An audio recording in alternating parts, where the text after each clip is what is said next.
Tercera ley biológica. Existe una directa correlación entre la psique, el cerebro y el órgano dentro del contexto del desarrollo embrionario y evolutivo. Hammer es evolucionista, a pesar de que su papá era pastor. Muestra que ni la localización de los focos de Hammer en el cerebro, ni tampoco la reproducción celular o los tumores, o incluso las pérdidas de tejidos, como podría ser en una osteoporosis, que vienen después de un síndrome de Dirkhammer, son accidentales, sino que está todo ordenadísimo. Son parte de un sistema biológico inherente a toda especie. Y en embriología, el embrión se empieza a desarrollar a partir de dos gametos que se unen, y esos dos gametos van a generar una célula. Esa celulita se va a empezar a reproducir, tiene una capita que la envuelve, y una vez que esa capita se rompe, es capaz de empezar a crecer el embrión, y como se rompe, tiene la capacidad de implantarse en el endometrio, penetra en el endometrio con ciertas enzimas especiales, puede establecer raíces, el endometrio se cierra detrás, difícil ya que se desprenda, a veces se desprende esa costrita y la mujer piensa que tiene una nueva menstruación y no se da cuenta que está embarazada, complicado porque sigue tomando, fumando, tomando medicamentos, etc. Y se empieza a desarrollar ese embrión hasta que genera un embrión de 2 láminas, el cual después se transforma en un embrión de 3 láminas, trilaminar, y ese embrión trilaminar ya empieza a ser extremadamente útil para las distintas características clínicas en medicina alópata y en medicina natural. ¿Ya? Porque aquí empieza a tener la división donde la parte externa del embrión y el sistema nervioso central vienen de la cosita roja aquí, que es el ectodermo. El sistema musculoesquelético en general y las partes intermedias del cuerpo del embrión vienen del mesodermo, y la parte más interna, por ejemplo el epitelio del tubo digestivo, va a venir de la parte interna del embrión, que es el endodermo. Estas diferentes partes o derivaciones van a estar relacionadas directamente con una zona del sistema nervioso central distinta, y yo sé que cuando la enfermedad sea en tejidos derivados del ectodermo, yo en la tomografía computada voy a tener que ir a buscar el foco de Hammer en ciertas partes del encéfalo. Y que cuando el conflicto biológico afecta tejidos mesodérmicos, voy a tener que ir a buscar los focos de Hammer a estas zonas del encéfalo. Y cuando es endodérmico, al tronco encéfalo. ¿Ya? Y ahí va a estar el foco de Hammer. Y estos tejidos tienen que responder de diferentes formas. Por ejemplo, un hueso que representa el sostén, la firmeza, etc., tiene que responder fortaleciéndose más duro. Y cuando es inútil hay que eliminarlo, entonces va perdiendo tejido. Muy diferente a como tiene que reaccionar, por ejemplo, una glándula, que para poder producir más del producto que secreta o excreta, tiene que reproducir las células. Entonces, claro, voy a tener tumores, pero acá voy a tener osteoporosis, dependiendo de lo que yo necesite. ¿Ya? Jamás hay excepciones a estas leyes, por eso es lindo. La cuarta ley biológica, se fijan que estas son rapiditas, la primera era más lenta. Explica el rol, y esto chiquillos, esto sí que es controversial, pero me encanta, me gusta. Explica el rol beneficioso de los microbios al correlacionarse, lo que indica un alto porcentaje de relación, con las 3 capas embrionarias durante la fase de curación de cualquier programa biológico con sentido especial. El doctor Villanueva, ¿cierto?, que está haciendo su tesis doctoral en cáncer, él expuso algunas actualizaciones en cáncer y nos mostraba cómo diferentes tumores ubicados en diferentes zonas del cuerpo normalmente se relacionaban con diferentes microorganismos. Y yo les dije a todo el público, porque me tocó exponer después, porque ni siquiera en las investigaciones más avanzadas que se están haciendo en el mundo se entiende por qué siempre voy a tener en un tejido mesodérmico, como por ejemplo la meninge, una infección bacteriana de manera habitual. ¿Y por qué siempre? ¿Por qué siempre la meningitis por el mismo microorganismo? ¿Por qué? ¿Por qué? ¿Por qué? Hay muchas hipótesis y otras teorías para responder eso. Pero lo que realmente va a pasar es que cuando un tejido es derivado del mesodermo, una vez que se resuelva el conflicto biológico, en la segunda etapa de la enfermedad, yo voy a generar muchas modificaciones, o a veces en la primera, voy a generar modificaciones de los tejidos por medio de estos microorganismos. Y estos son los que ocupan los tejidos derivados del mesodermo y estos son los que ocupan los tejidos derivados del ectodermo, y estos son los que ocupan los tejidos derivados del endodermo. Por lo tanto, nunca, y se cumple en el 100% de los casos, voy a tener una inspección por hongos en un tejido derivado del ectodermo. Nunca. Jamás. Jamás.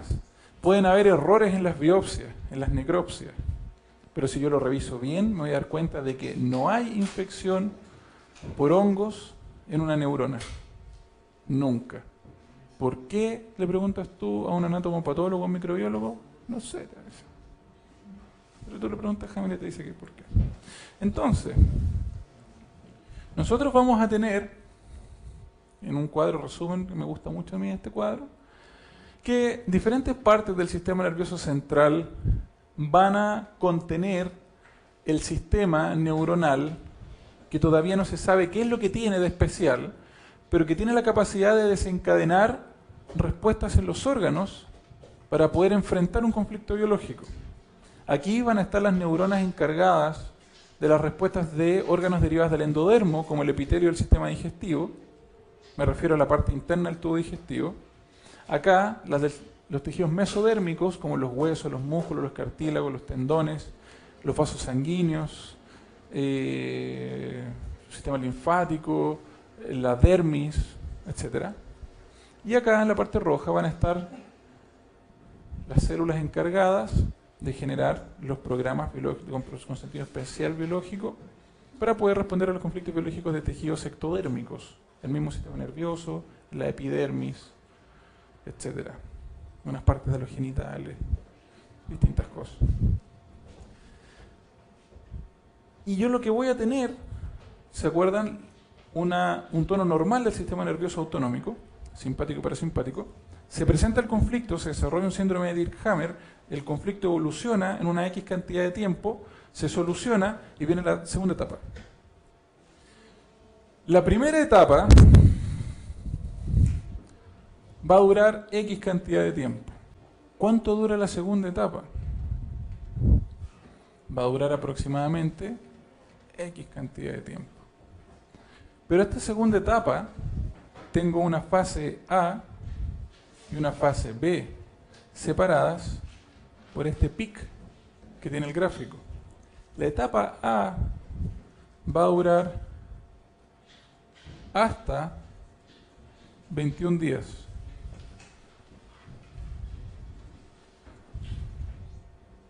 Lo que por defecto me deja la única respuesta posible para la duración de la parte B, donde si X es mayor a 21, por lo tanto, si tengo un X mayor a 21, voy a tener que la duración es igual a X menos 21. Esa es la duración de la segunda etapa. ¿Ya? Por lo tanto, si esta primera etapa duró 100 días, fácil, hagámoslo fácil, si no es matemática, es medicina, es introducción a la medicina natural. Si esta primera etapa duró 100 días y después de la solución la etapa A duró los máximos que puede durar, que son 21 días, ¿cuánto dura la etapa B? 79 días. Exacto. Se ha visto que como máximo la etapa A puede durar unos 6 meses, si no el paciente se muere, ¿no? Lo que yo voy a experimentar aquí es una serie de síntomas y signos. Y acá son otros síntomas y signos. ¿No? Y si ustedes se fijan, después de como máximo el día 21, yo voy a tengo vagotonía, vagotonía, vagotonía, y aquí hay un aumento en la activación del sistema nervioso simpático, que después disminuye, vuelve a haber vagotonía y después hay normalidad. Por lo tanto, en este punto, que Hammer lo bautiza como punto de crisis epileptoide, voy a tener una imitación de la primera etapa, porque estoy pasando a valores simpático-tónicos, al funcionamiento del sistema simpático. Y lo mismo que el paciente vivió en toda esta primera etapa, lo va a revivir acá. Lo cual clínicamente es súper importante, sobre todo en las enfermedades mesodérmicas. Después van a ir entendiendo eso.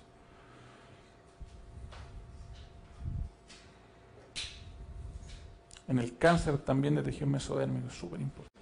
Cuando el foco de Hammer está establecido en la corteza motora, que es donde están las neuronas, que cuando se activan uno mueve los músculos, entonces esta crisis es epilepsia. Y el doctor le dice: usted es epiléptico, va a ser epiléptico toda la vida. Siendo que realmente la crisis epiléptica es única, es la resolución de un conflicto. Pero si ese conflicto es parte inherente de la vida familiar, voy a tener crisis epiléptica habitualmente cada vez que resuelva mi conflicto motor. ¿Ya? Voy a borrar. Dígame. ¿Un cáncer a la rama derecha? Sí. ¿Qué se produce?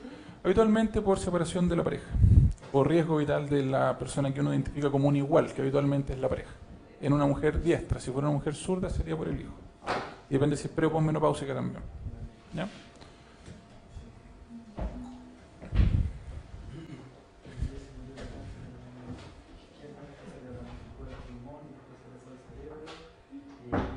¿Tu tía tuvo un tumor en la mama izquierda? ¿Y qué conflicto biológico vivió? El hijo y su hija todos se fueron de la casa. ¿Todos los hijos se fueron de la casa ya? Nunca lo supo Enfrentar. Calzó perfecto. Y después le dio al pulmón. Le dijeron que era una metástasis. Obvio. Ya, ustedes, piensen. Vamos a hacer una cosa que se llama el ABC del trauma. Donde yo tengo que priorizar todas mis acciones, ordenarlas, de tal forma de aumentar la probabilidad de que el paciente viva. Eso es medicina. Por lo tanto, díganme ustedes, chiquillos, cuando yo tengo un problema, y tengo aquí en esta pregunta, vamos a involucrar todo el cuerpo, ¿de qué es lo primero que se va a morir un paciente? Cuando me llega con ¿qué problema? ¿Con qué se muere más rápido? Le falta oxígeno. Falta oxígeno. Un paciente, ¿ya? Porque el paciente puede empezar con un síndrome de dolor torácico, opresivo, precordial, con disnea, en reposo incluso. Yo puedo decir: este paciente tiene un infarto. Entonces llega a la consulta, yo lo evalúo, veo que tiene dolor referido, mal llamado irradiado al brazo izquierdo, ¿cierto? O la mandíbula puede ser, o en el epigastrio, o cualquier dolor de la vera del ombligo puede ser un infarto, pero donde al mismo tiempo aparece una sensación subjetiva de fatiga que se llama disnea, ¿cierto? Incluso en reposo está mal, con dolor. Lo reviso, veo el electrocardiograma y veo que está alterado. Tiene, por ejemplo, un supra-nivel del segmento ST que ustedes después pueden aprender. Digo: sí, puede tener un infarto. Pero a mí lo que realmente me va a decir que el paciente tiene un infarto es que se está destruyendo el corazón. Entonces yo le voy a pedir un examen de sangre y voy a medir las enzimas.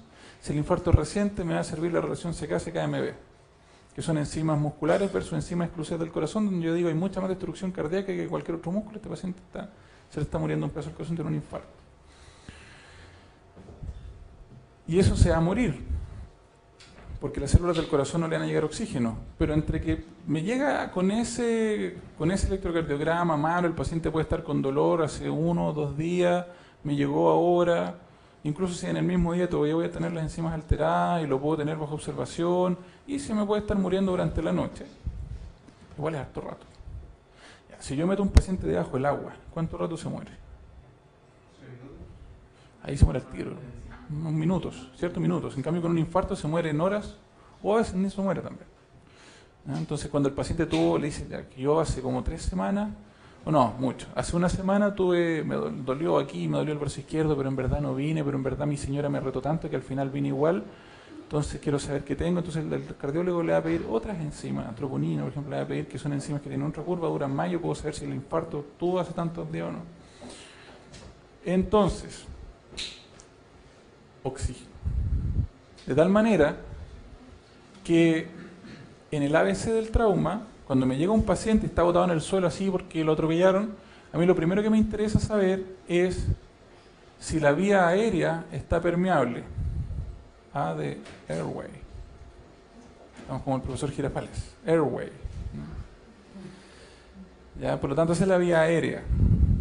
A mí me interesa que la vía aérea esté permeable. Eso significa que yo la miro y que la sangre, o sea, que el aire puede pasar. ¿En qué tipo de pacientes? Imagínate que a mí me traen ustedes están en la consulta, que va a pasar de repente porque los pacientes, como tú los empiezas a ayudar y se sana la abuelita, el primo, el hijo, el tío, el nieto, distintas enfermedades y te empiezan a traer a todos los enfermos. Uno no siempre puede atender a todos los enfermos. Y te traen al abuelito que está inconsciente y te lo traen y está en la sala de espera y tú lo recibes y está ahí. La tatita tiene 80 años. ¿Qué cosa a ese tatita de 80 años podría bloquearle la vía aérea que yo tengo que ir a revisar? No, pulmón no. O sea, claro, mucosidades, por ejemplo, sí, pero son muy blandas, tendría que estar muy seca. ¿Comida atascada en el esófago? ¿Qué cosa? ¿Comida? Claro, por ejemplo, comida. Podría tener comida. ¿Qué otra cosa? Imagínate que estoy en una sala, en una casa, de repente dicen, ay, el tata está en el suelo desmayado, eso es más real. Subo corriendo al segundo piso porque todos saben que... Y pum, y está ahí botado en el suelo, claro. Entonces yo puedo decir, puede tener comida, ¿cierto? En la atrapada. ¿Qué otra cosa? ¿Agua? No, agua no, la placa. La placa la puede tener ahí, hay que sacársela. ¿Ya? Entonces lo primero es que la vía aérea esté permeable. Hay algunos pacientes, por ejemplo, donde a veces, por ejemplo, algunos pacientes, no sé, porque pelearon, tuvieron una pelea, alguna cosa, pueden tener los dientes amontonados o algunos coágulos. La lengua también habitualmente genera asfixia al paciente, entonces cuando uno lo va a atender uno tiene que generar unas posiciones especiales donde la lengua sale, el vómito cae para el lado y todo eso permite que el paciente viva. Vía aérea permeable. Lo segundo que me interesa es que el paciente ventile. Breathing en inglés. Breathe. Que el paciente ventile. Porque no me sirve de nada que la vía aérea esté disponible, pero que el paciente no esté, lo que la gente llama respiración, se llama ventilación. La respiración es una cosa que hacen las células. Ventilación. Y el último, o sea, no el último, pero en tercer lugar, porque después vienen más cosas, puede tener la circulación recién. Me interesa que la vía aérea esté permeable, que el paciente esté respirando, y tercero, que la hemorragia. Eso es lo después. Porque no se va a morir al tiro, en cambio esto se me va a morir rápidamente. Entonces, imagínense que el ser humano fue capaz de entender qué es lo que primero mata a cualquier animal y a cualquier persona. Evidentemente el cuerpo humano ya venía preparado para esto. Entonces, frente al conflicto biológico de la muerte, ¿cuál es el tejido que tiene que adaptarse para no morir primero? ¿Cuál? Exacto, el pulmón. Como dice su compañera, perfecto. El pulmón se tiene que adaptar para no morir.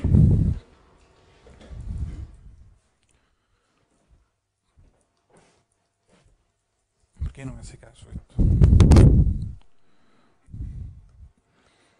Y los tejidos derivados del endodermo, como el epitelio bronquial, alveolar, cuando yo tengo un conflicto biológico para poder seguir viviendo, ¿cómo responde? Yo necesito meter más aire, necesito más pulmón. ¿Cuál es la respuesta programada ahí? La proliferación celular. Y cuando me tomen una tomografía computada del tórax, ¿qué es lo que va a ver el médico en el tórax del paciente? Que el pulmón está creciendo, ¿cierto? ¿Y qué le va a diagnosticar? Cáncer. Al pulmón. Claro. ¿Y cuál fue el conflicto biológico? Que no podía respirar. Que se iba a morir de cáncer de mama. ¿Ya? A eso Hammer le llama diagnóstico Bill. Doctor Hammer le llama eso. Ya.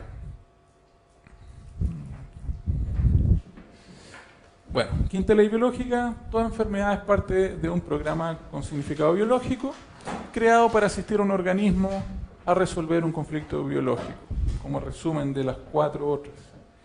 Y básicamente en el encéfalo que ustedes van a aprender en morfología, van a conocer todas las partes para que después lo podamos ver en